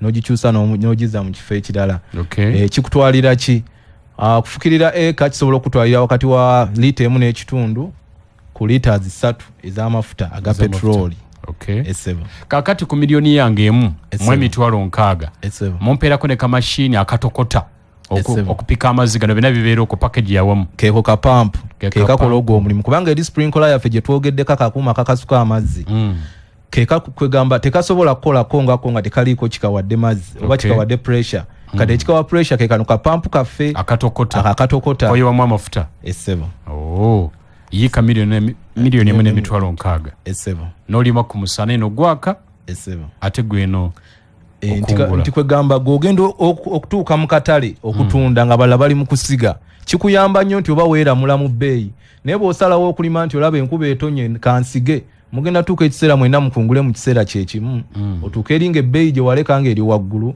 eka omulundi gumu olwokuba nti mwena mukungudde mu kiseera kyekimu oba tufunamu otuuka ekiseera n'amaanyi ne gakuggwamu naye kaakati bw'obanga ofukiridde mu kiseera ky'omusana n'okuza bulungi ebintu byo n'obikungula nga abala bagenda kusiga gwe season eyo eba teggwako oba teweerimitinga nakwerimitinga nti season eri gwe buli kaseera oba osobola okulima obudde bwonna bw'oba oyagadde. Tulina abalimi baffe aba CBS Pewosa bambi abasinga obungi tebeesobola bulungi kubanga ffe tutandika nti tolina kyakukola kati tandika omulimu ogugwo obereko embeera gy'osimba kakati abo nga yandiyagadde okufuna ebintu bino yakamu nkaaga naye tazirinaawo mubakola mutya? Kakati abalimi abo boyogeddeko tuzze nga tubasinkana myolesa egy'enjawulo era nga batutuukirira era ne tubeera n'enteekateeka yaabwe ey'enjawulo nti mujja ate kyanguwa nnyo nga muzze nga mujjidde nga mu gurupu nga tozze muntu sekinnoomu titusobola okubawa ebyuma bino ne muba nga musasula ku kibanja mpola so mututuukirira nga gurupu ne tulaba engeri ne mutubuulira obwetaavu bwamwe buliwa buli ku pampu ekuba amazzi buli ku bomba efuuyira ddagala buli kukuuma akakoola kwegamba mututuukirira ne tulaba engeri gye tukikwasaganyamu. Wayogedde ku bomba ey'amasannyalaze ey'amafuta wagambye yogiriwa tulina bomba ey'amasannyalaze ng'ogikyaginga ebeeramu eryanda kwegamba ekijawula ndowooza obutafaanana simu gy'okwata mu ngalo mapeesa terina mapeesa naye ng'ebintu ebisinga kumpi biringa bya simu erina kyaja yaayo erina batule munda oba eryandibadde ng'eryanda nti ogenda n'ogikyaginga bw'emala okujjula n'ogenda n'ofuuyira oteeka muteesi ddagala onyigamunyizi kapeesa yo ng'efuuyira eddagala ebbatule yo okuggwako etwala essaawa 6 ku 7 okubeera ng'eweddeko essaawa 6 ku 7 oba etwala mirundi gye bomba zenfuuyidde tetwala bomba z'ofuuyidde etwala tubaze nti ofuuyidde towumuzaamu kikutwalira essaawa 6 okubanga ebbomba eyo gimazeemu era tukisuubira nti mu ssaawa ezo 6 omulimu gw'oba okoze guba munene nnyo ebbomba eno twagireeta okutaasa abalimi okubeera ng'osundasunda buli kaseera n'otuuka ekiseera ng'omukono gukuluma olira gufuuyiridde ng'ate omulimu tegunnaba kuggwa naye kwene ebbomba okukwata bukwasi n'onyiga peesa yo netandika okukola omulimu kakati eri agamba banaefe era twasinkana abalimi abasinga banaefe tukoye okuweeka kakati ate twagala kuva okuweeka ate otuwa ebbomba endala wadde onyiga bunyizi ka swiki naye ate eretu ejja tumenya evume vibrating kakati twagala ebbomba nga si yakuweekezo nazo tuzirina ebomba ng'ogiteekawo wansi n'otabulira eddagala lyo mu pipa yo nebanga ejja mu pipa gw'otambula na lupiira n'ogenda ng'ofuuyirayo ebbomba ng'etokoterawo wansi naye tugirina ssebo essebo kakati eri esoose gy'okyaginga ya sente meka? Ku mwoleso twali tugitunda emitwalo 25 naye nga ssaawa zino ya mitwalo 3. Lwaki 3? Mitwalo 3 olw'ensonga ebintu byekola si bya bulijjo. Omuliriza wa CBS bwajja ng'awuliridde ku programu eno Kkiriza Baganda lwaki tomuwera ku bbeeyi y'omwoleso? Tusobola omuwera ku bbeeyi y'omwoleso ssebo era basinga nabadde ku Kkiriza Baganda programu bwavu mpologoma essebo bwavu mpologoma tulina kubwejjako ffe kuba empologoma tulina kugyetabuluzaako ffe katugyetabulizaako tutya tufuna ebyuma eby'omutindo okuva ku KF Agri Tools ne tugenda ne tufukirira oba ne tufuuyira kwegamba ne tukungula ne tutunda bye tukungudde ne tufuna akasente naffe ne tuvimba mu kibuga nolwekyo bajje ku 25 bajje ku 25 tujja bawa bagambe 5 nje batereddeko bale nnyo ssebo ampulizo oli komando so kakati ate ene endala gy'ogambye nti gy'otuuza wansi n'otambuza lupiira yo negenda ng'efuuyira ng'egajja eyo yameka? Ebomba eyo tulina sizes ez'enjawulo kubanga omuntu alima eka emu n'alima eka 10 bonna tebasobola kubanga bakozesa ebbomba y'emu tulina akabomba akatonotono kabaka mitwalo 65 olupiira kubaako lwa mita 2 futi nkaaga nti ogiwumuzaawo wamu n'ogenda ng'otambula oba ofuuyidde mwanyi oba ofuuyidde miyembe oba ofuuyidde micungwa eba esobola okufuuyira okuva oba oyimiridde okutuuka kumpi mitazi nga 8 ku 10 okusinziira ku pressure gy'oba otaddeko. Essebo kakati ate ebbomba kiki otugambye nti mmwe abalima emiti ng'esobola okufuuyira waggulu mita 20 okuwanika amazzi g'ofuuyira bomba kyeyo? Kakati eri yabadde sprinkler yabadde kuba mita 25 yekola mu kufukirira kakati ebbomba yekozesebwa mu kufuuyira ebbomba eya yingini tulinawo eyo gy'osobola okuteeka wansi ne tubawo n'ey'okuweeka zonna nga zikozesa yingini nga naye yetokota essebo kakati kiva eri omulimi n'agamba nti nze nja kuweeka oba sijja kusobola kuweeka kantwale ne tali yakuweeka esigalawo wansi tabulira ddagala lyange mu pipa ekigero kyange kyenjagala okutabula kyentabula ekintu nga nkimaliriza. Okay. Essebo. Bitambula bwe bityo. Kasujja kyazanga genti omukulu addemu atubulire wabeera tuwene namba y'essimu. Ekisookera ddala KF Agri-Tool Supplies Limited kyekitongole mwe tuvudde. Tusangibwa Kampala ku Container Village ekizimbe Farmers Center tuli ku level ya 3. Atasobola kujja Kampala tuli Mbalala ku Western Arcade. Edduuka liri AG51. Enamba y'essimu ngenda gisoma mpola gwabadde tanabafuna kalaamu oba ka pen wandibadde ogiwandiika nosobola okufuna ebisinga oba okwebuzaako ebisingawo nga tuvudde wano. Enamba esooka eri 0704 04 71 61. Enamba ey'okubiri eri 0781 780 471. Ziddemu mpola. 0704 04 71 61. 0781 780 471. Enamba ezo zonna ziri ku WhatsApp kuba kati omulembe gwe tuliko guno omulembe omuteebi gwa digital. Ekimu kyonna kyoyagadde okwebuuza ati kafaanana kati akantu wedda ke mwogerako nga nkuteerako ebifaananyi. Essebo nga biraba nga birabako sirinda n'abagenyi kugenda bitukuteerako kati nga olaba nga weerolerako. Kakati waliwo kamashini kewagambye akasaawa omuddo kuliko abamu abalina kalitunsi nga teetaaga kugira nti ate ow'oluso ate simanyi biki. Mashini ezo ziri ziti ezo? Mashini tulina mashini ez'enjawulo ezisaawa omuddo. Nkubiriza nno naddala mmwe abantu abalina amasomero abalina chachi abalina kyebitongole ebyenjawulo nti ebintu bwe bituuse abaana baffe bazze ku ssomero omwana azze kusoma abamu batya n'okujja ku ssomero zino ennaku ezisooka bagamba tusooka kola mirimu. Abaana n'abeerewo akakumpi weeks 2 namba alinda emirimu giggweyo ku ssomero alyoka asome. Nze n'onkubiriza gwe omukulu w'essomero jangu ofuna akasaawo okuva ku KF Agri-Tool Supplies Limited tutendeka omuntu omu akola ku ssomero ogwo omulimu n'agukola okusinga okwata abaana abandi badde bazzo ate nabo abaana baba bakasitoma abo kale ate kasitoma n'obanga gwokozesa emirimu so kasitoma ze azze kusoma azze omuwama amaze mukusawa bisaawe ate noddamu musayisa bisaawe kakati obeera omumalako emirembe kwegamba kale oba omuyigiriza emirimu oba omutendeka emirimu naye ate kiba kimunyigirizamu kale lwakiri mugulire kamashini ffe tujje tubatendeke akwate kamashini asaawe nti aba afuna ebintu bibiri omulundi gumu aba ayiga enkozesa y'amashini eyo nti ne wali bavudde ku ssomero oba omulimu ne gubula oba ne gulwawo okufunika aba asobola okugula kamashini ako n'abanga akola ng'emirimu gye yasomerera bwagirinda okujja so mashini tuzirina ez'enjawulo ezisobola okusaawa mu luggya ezisobola okusaawa mu nnimiro kwegamba bwoze ku KF Agri-Tool Supplies Limited tulina ebika bya mashini ezisaawa ebyenjawulo bye tujja okulaga gw'ogambe nti anze okusinziira ku kyenjagala osaawa eno yenkolera eno ejja kunkolera tulina n'akuuma kakakola era nako kasaawa n'okukoola essebo nti okyusa bukyusa ojjako bujja kiri ekibadde kikoola noga kati njagala kusaawa n'oteekako ekisaawa kakati bwe bana batuukirire ku KF Agri-Tool Supplies Limited ebyo byonna bajja kubisangayo essebo wage mpozi akakasaawa akakola kameka akakoola kali ku $1,000,000 neera abantu baffe abajja ku mwoleso twalinga tubabeera ku $900 kubanga twali tudiza eri abantu abatuwagidde okumala ebbanga eddene kati tubaddiza bajje ku 9 bajja kujja tulabe nga tubafunira kamashini ako essebo ampulirizo oli komando so dakiika nno zisigadde ntono tulugenda mwana mu 5 ezise ku ssaawa 2 ez'ekiro kya leero ngenda kudda n'ekitundu ekyokubiri naye nga ngenda okuwumulamu okunjagala kujjukiza abakyogero products abakola ebizigo ne sabbuuni ebya kyogero bajjukiza abantu mwena nti kyogero habo jerry kyogero habo jerry ne kyogero habo soap webiri bisangibwa maduuka ne supermarket siwona okwetola eggwanga ne mu kikuube ye Kampala bategeeza abantu mwena nti balina n'ebika by'ebizigo ebiwerako mu katale balina kyogero habo jerry kyogero habo soap kyogero vitamin E ekizigo cha pink ate ne sabuni balina kyogero cocoa butter ekizigo ne sabuni kyogero aloe vera ekizigo ne sabuni kyogero nani perfumed jelly kulwaba batayagala buwoowo wamu n'endala nnyingi abakyogero bongera okukubiriza abazadde okusibirira abaana kyogero habo jelly ne kyogero habo soap nga badda ku ssomero kubanga kyekizigo ne sabuni ebigenda okukuma olususu lw'omwana wo nga lulungi bifune ku dduuka erikuli okumpi supermarket mu kikubo ne ku motoka zaabwe zibitambuza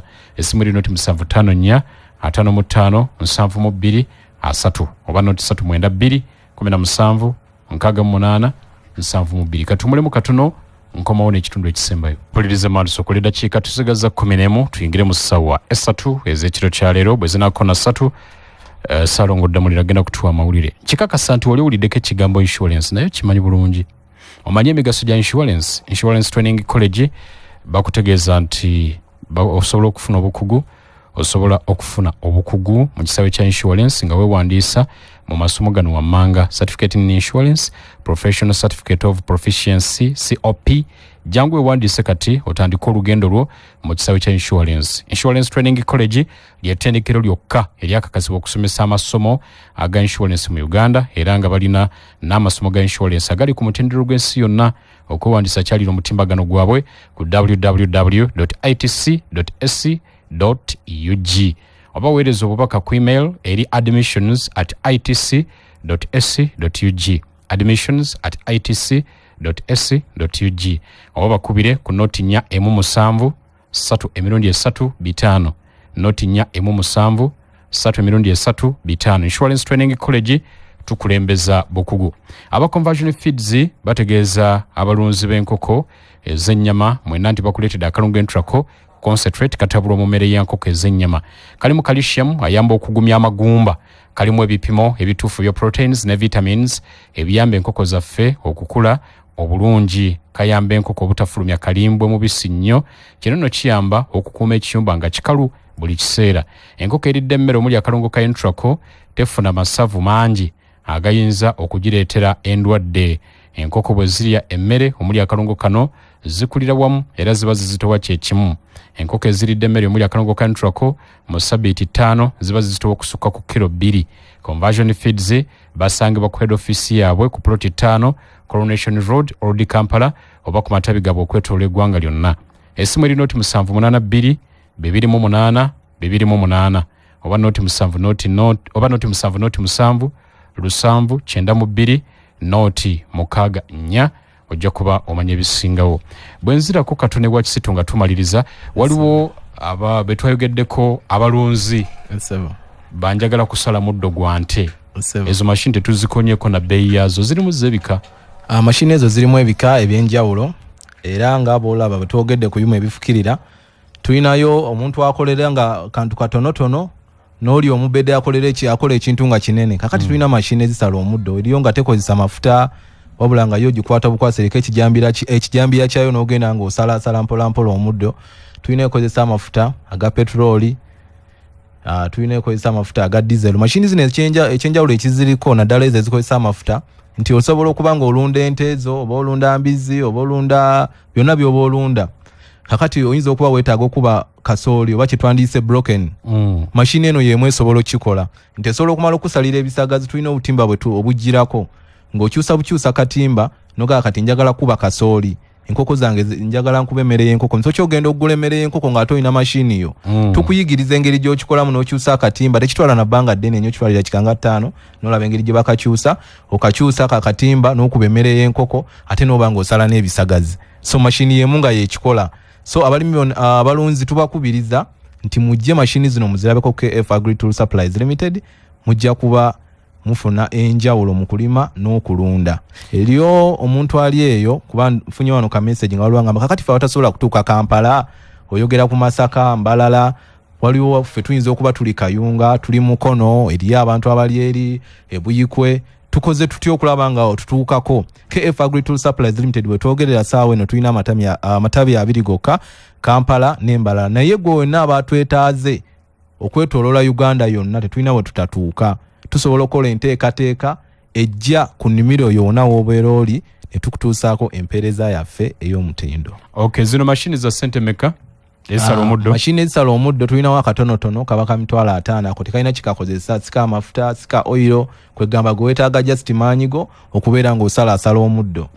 Essebo kakati tulina akalala kakozesa amafuta aga petroli kabaka miliyoni 2. Tulinawo akakozesa diesel kabaka miliyoni 4. Naye zino ebbeeyi emiwendo gino gye njogera si gyankomeredde, sigamba nti nkubye omusumaali si supermarket nti tegukuukayo. Osobola okujja noga abane nabawulidde nga mwogera kano kamashini nkaagadde tukoze tutya nga otutuula ku mmeeza gye bazireegera si gye zivugira. Batufuba okulaba nti mashini ogifuna essebo okubeera nga otwala obulimi n'obulunzi mu maaso nga tokaluubiriziddwa. Tusigaze eddakiika ziri 6 zokka tusibula awuliriza. Namutebi wanjise obiwumbawumba otya bye twogeddeko nga ggwe kitunzi wa kampuni eno ku lwa bannaffe abalimi baffe abalonzi baffe bannapewosa bangi bali eyo tulwana kuva we tuli okudda ku mutendero oguddako. Nze mu kuwumbawumba kwange nja kukubiriza buli muntu yenna ali eyo eyandyetaaze ku byuma byaffe ebya KF Agri Tools naddala ebikozesebwa mu nnimiro okujja okwerabirako n'okukuyigiriza kubanga n'okuyigiriza tuyigiriza. Omuntu asobola obeera eyo sigamba nti ajja buzi kugula. Osobola okufuna chance n'ojja n'ogamba naye kangende mbalambuleko mmanye buli kintu kyonna kigenda kitya mu maaso ne tukulaga nti eno mashini ekola bweti ne bweti ne tukulaga nti eno yeetaagisa kino na kino woba ogyetaaze olina kukola bwoti ne bwoti n'obimanya ebintu ebyo n'oddayo ne weeteekateeka n'osobola okujja n'ogifuna. Yes, buli omu tuve we tuli obulimi obw'enkumbi ya mukono bumenya. Kituufu bumenya bumenya naye kati twabigonzaamu eno enkumbi eyanguwa n'okendeezaako ne ku bakozi be wanditadde ku nnimiro. By the way kuliko omusajja nga nti bw'oba ne kamashini kana ak'enkumbi ak'oku mugongo bw'oba okyalinamu ku kipawa oga nti leero nja kwerimira hafu yiika n'ogirima olunaku lumu. Kisoboka ekisoboka bulungi nnyo. Kisoboka kasita oba ng'oyize enkozesa yayo wasimba ne mu layini. Mashini zaffe ziyamba nnyo omulimi okubeera ng'okendeeza ku bakozi okusinga awo tusinga okusimbesera kubanga osobola okubeera n'abakozi bangi mu nnimiro naye nga tofunamu nga bangi weebali awo balaba weebali naye nga tofunamu olw'ensonga nti akasente konna kagwera ku bo akandibadde oluusi kugamba bw'oba ofunye mashini osobola okwesanga nga mashini emu ekuggyeko kumpi abakozi babiri kuba kati weeba esaawa waliwo oli nga ye gwe gwakusawa busaayi ate ng'oli ogwe gwakukoola kati awo abakozi babiri oba obaggyeko oba oluusi n'osala nogaa kansigaza omu mutendeke engeri gy'akozesa mashini eno abeere nga ajja kuba nga akikola. Ekirala omuntu kyandibadde yeebuuza kakati ebyuma bwe kiba kifudde nkola ntya?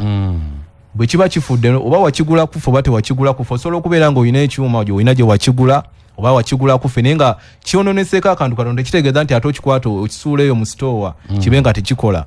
Jangu oluusi ojja kwesanga kasipeya katono nnyo ke weetaaga okateekeko mashini eddemu ekola omulimu gwayo. So okubiriza omuntu yenna ali eyo omulimi omulunzi wettanire kugamba ebyuma byaffe bya KF Agri Tool Supplies Limited ojja kuba oganyulwamu kukakasa nti ojja kuba oganyulwamu kikudiddemu. Ekigambo ekisembayo nkute sibula batuuliza n'ekigambo ekisembayo nga nsibula batuuliriza nenabayosimu gibaddiremu enamaasoka gibaddiramu nabagambye eri ku WhatsApp tekigaana kunsindikira ka message wano nenkuddamu 0704 04 0704 04 04 7M 7M mukaaga M 07 tuddemu eno ge 0704 07 04 04 7M mukaaga M 07 8M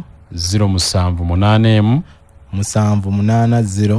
780 nya 7M nya 7M. KF Agri Tools tubeera baggule okuva ku Mande ssaawa 2 ez'okumakya okutuuka ssaawa 12 ez'olweggulo Mande okutuuka ku Lwomukaaga era n'enkya we tuli tujja kuba tukola nga mpumbawumba kantumire ku bantu abatonotono abatuwagidde KF Agri Tools abagiwagidde okumala ebbanga lyemazeewo aba Container Village tumiddeko abo ab'emasanafu abekapeka namwe mbatumiddeko abava mu famire ya mwami Tukiko Mukasa muganda wange Lubwama nkulaba wano ngamba tuli eyo ye Manduso mbatumiddeko namwe abali abebuyala ku Mitiana Road nze Tisitu Frederick KF Agri Tool Supplies Limited bagaliza okusula obulungi ebuyala gye wawasa ebuyala sebo gye nsula kapeeka gye nzaalibwa ampuliriza namutebi ani gwe tutumidde mbatumiddeko bonna ababadde batuwuliriza abalungi nentumirako n'abantu baffe bonna bakasitoma baffe betukolagana nabo bapatanazi baffe abalala bonna tubatumidde kale toyanziza nnyo ampuliriza nange kankusibulire wano tugenda mu mawulire ne Salongo Damu lya Gerald ebingi bikoze amawulire eyo Isirairi efuuse Isirairi mu bitundu by'e Lebanon ekubye ekitebe ky'aba Hezbollah mu kibuga Beirut era abantu bafa bani bakuba bantu bali mu kufa abakafa mu sabiti kumpi embale bali okuyingira 8 banji bali ku machupa bali mu ddwaliro mbeera nzibu Isirairi ekuba luno mbagaliza ekiro ekirungi, mbagaliza buli kimu ekirungi. Katonda abeere nammwe. Tugenda mu mipiira gy'amasaza weekend yeno, kano kankabasigemu. Katonda ababeere.